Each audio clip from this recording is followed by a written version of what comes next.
What is going on, guys? Jason Burke here, Styles Clash for Life, coming at you again on YouTube. And today I've got three really quick little things I wanted to show you guys. Real brief update here. I want to show you guys two quick things that I picked up or got recently, and then I wanted to give you guys kind of a synopsis. I've gotten a couple of questions on Twitter and stuff about my upcoming book, my horror novel release.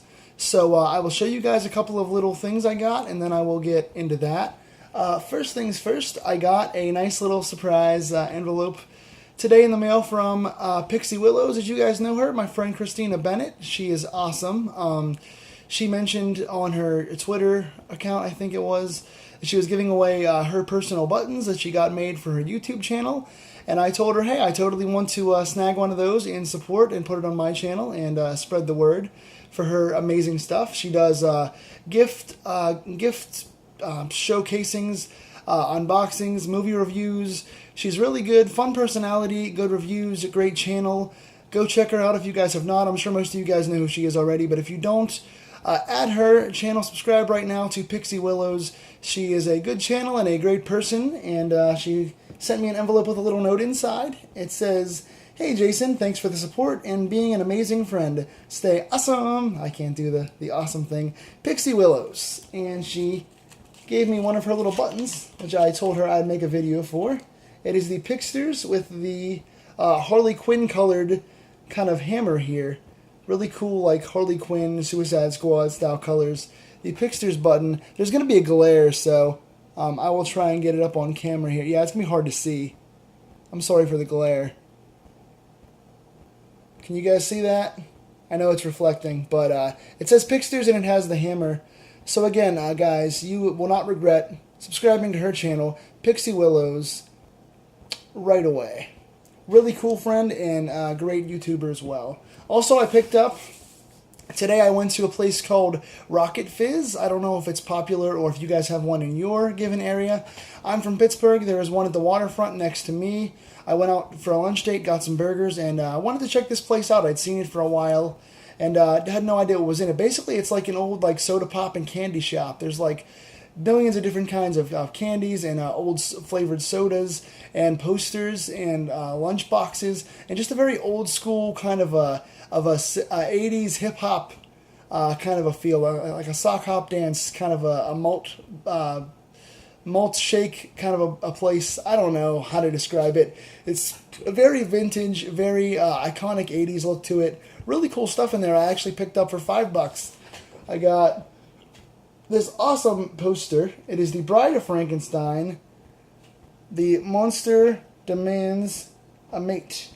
And it is the Boris Karloff in the original, I think it's an original facsimile poster of the Bride of Frankenstein. It's kind of big, so it's hard to show off.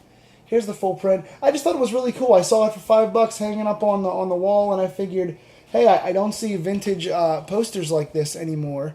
I'm really into the, horror, of course, is one of my main genres.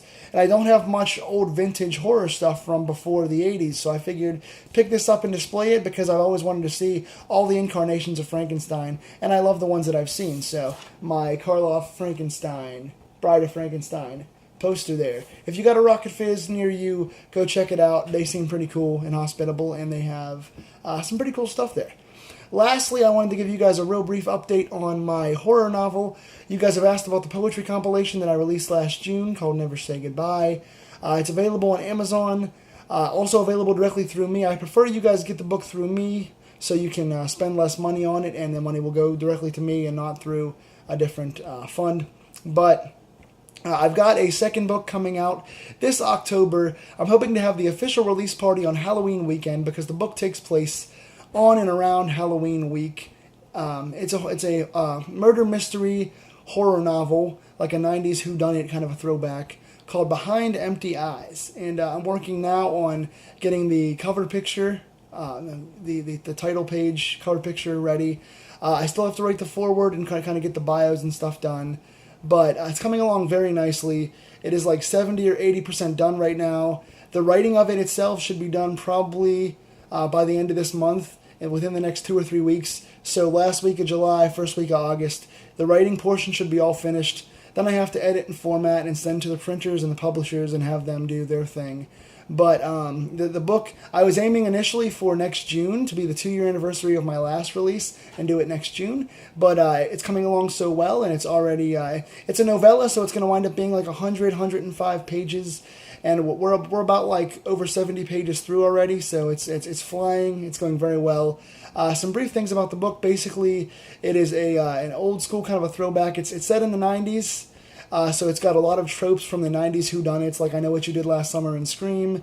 It's got a lot of gory kind of slasher-style kills like you would expect in Friday the 13th or Halloween or Nightmare on Elm Street. But it's totally original. I took some old tropes in the 80s slashers and 90s whodunits and sort of made my own spin on things. So it's an homage to a lot of the classics we all know and love, but there are fresh motives and fresh reasonings and pretty good descriptions. Basically, 5 friends, without giving too much away, the plot is basically 5 friends have Halloween weekend to themselves. There's no school, and their parents are away on a cruise.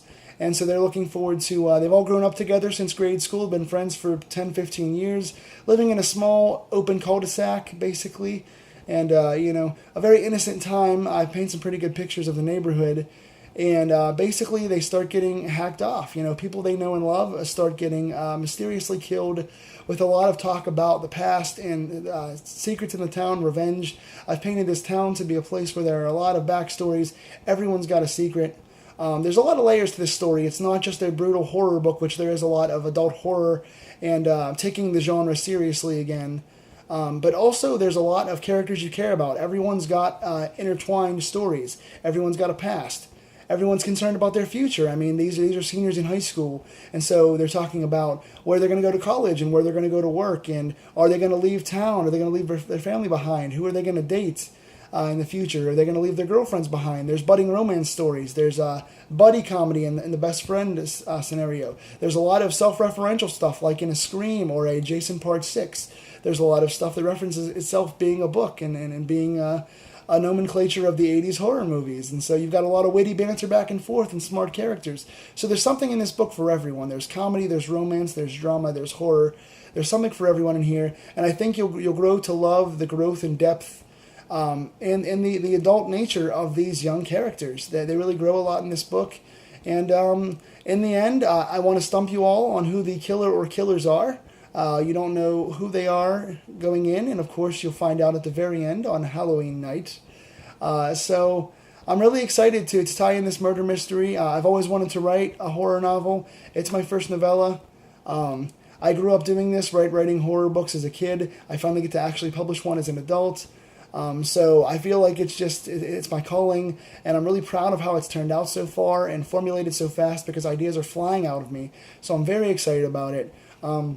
It's going to be between like $8 and $10 for sale. So if you guys want to pre-order, you can comment down below. I don't have the necessary option up yet, but if you guys want to comment down below or comment on my Twitter at jayburke, that's JAYBURKE on Twitter, if you guys want to add me, and comment there or here that you want to reserve a copy of the book, I will reserve one for you. Between $8 and $10, I'm not sure of the price yet, but it's going to be, I promise you, well worth the wait. It's going to take the genre and hopefully turn it on its head. It's going to bring some fresh ideas. Horror books and movies in general right now need fresh ideas and new tropes and, new secrets, new ways to do things, and I think I've uncovered some of that stuff. It's all the classic, things you know and love about horror and my take on fresh versions of that.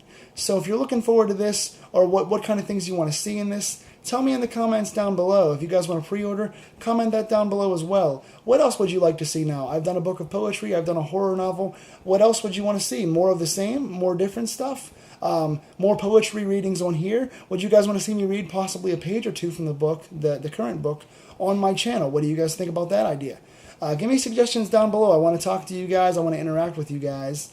And thanks again to Pixie Willows for the pin, and follow her as well. And again, guys, until next time, lock your doors, stay scared, enjoy the movies, and I will see you all real soon.